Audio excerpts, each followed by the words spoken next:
Your response, according to this, is that that person should have asked the officers how big your penis, anyway. Since they want to be talking about you, they should have told them about that too. Then, on March 25th, before that, a week, so another officer, and these aren't the same officers. It's not the same person saying the same thing about you. Somebody has some vendetta against you. So on March 25th, started to do rounds. Notice that you were watching the person doing rounds. Had his hand over his midsection as if he was rubbing on himself. March 18th, another different officer. Notice monitoring the bunk. There you are, laying on your back. Good morning, sir. You're Denzel Lewis. And Mr. Lewis, you were previously in court, entered a plea of guilty to the third-degree felony offense of unlawful possession of a firearm by a felon. The agreement was for a cap of 6 years in prison. I've received the pre-sentence report. Has everyone had an opportunity to review that report? Yes, Your Honor. Yes, Judge. Are there any additions or corrections?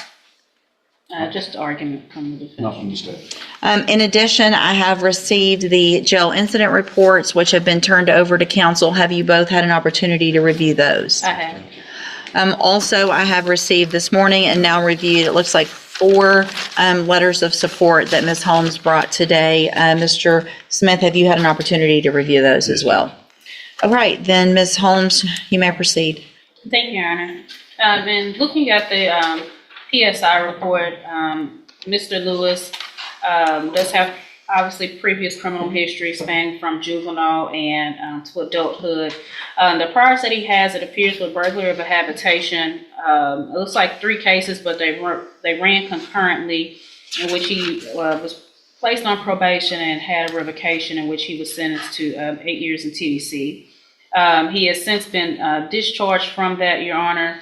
And after being released, there was this traffic stop, which resulted in a firearm being found in the vehicle in which Mr. Lewis was driving. Obviously, in reading his response to the PSI officer, I would allow him to elaborate more on that. Obviously, he did plead guilty to the offense, taking responsibility, and we are seeking probation in this case, Your Honor. We believe that at this point in Mr. Lewis's life, he understands, obviously, being incarcerated before, that it's not somewhere that he wants to go back and spend potentially 6 additional years of his life. He would like this opportunity on probation to have that opportunity to spend and get back on track with employment, to take care of his family and provide for his family. And reading those support letters, Your Honor, he does have support here from family and friends in the community that are willing to step up and help him to make sure that he is a productive citizen and he gets back on track and understands that there's just certain things with being a convicted felon that he cannot do.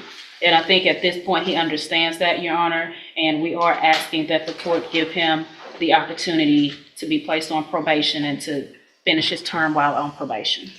Well, I guess before we go any further, I want to make sure I understand, because Mr. Lewis, your version of this is that it wasn't your gun, it was in your girlfriend's purse, and you didn't even know her purse was in the car, much less the gun was in the purse in the car. So either you are guilty or you're not guilty of the offense. And so if you knew about it, then you're guilty. If you didn't, then a jury needs to decide. I'm pleading guilty because I was driving the car, and by me driving and then finding the gun, But the law, that's not what the law is. Okay? So you don't get to just take a deal or plead guilty because that's what you want to do. When you were here before, you stood in front of that clerk, you put your hand up, swore that you were going to tell the truth, and I said, are you pleading guilty freely and voluntarily, or are you pleading guilty because you did what they charged you with? And I was, and I still am. Okay. All right, Mr. Smith? Judge, I think he's been given probation before. It was not successful. He's been revoked. The actions in the jail clearly show he doesn't have any respect for authority or rules. I don't feel like he's a proper candidate for probation, so we're asking for a 6-year sentence in TDC. So, Mr. Lewis, one thing I noticed in several of these letters that friends and family members said, I think 3 of them actually used the word respectful, that you're a respectful young man. What has been going on in our jail is the furthest thing from respectful that I've seen. The number of times, and the fact that I have to say this out loud, the number of times that you choose to masturbate in front of the officers on purpose is ridiculous. I speak on that, Your Honor. Sure. That case wasn't on me. Somebody else had a case, and the woman even talked to the lieutenant to get it removed off of my file, but it still shows up. That was not on me. It's somebody. It's more than one time. But So hold on. So on April 14th, let's just go through them. On April 14th, you were in trouble for not being in your bunk, that you had been given several orders to go to your bunk.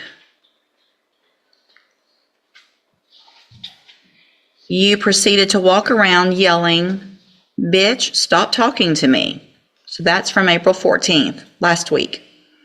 Then on April 7th, it alleges that you had your hands in your pants, moving in and back and forth, that you were told to take your hands out of your pants, and that you had been told before, or this officer had been briefed on the fact that you were known for doing this.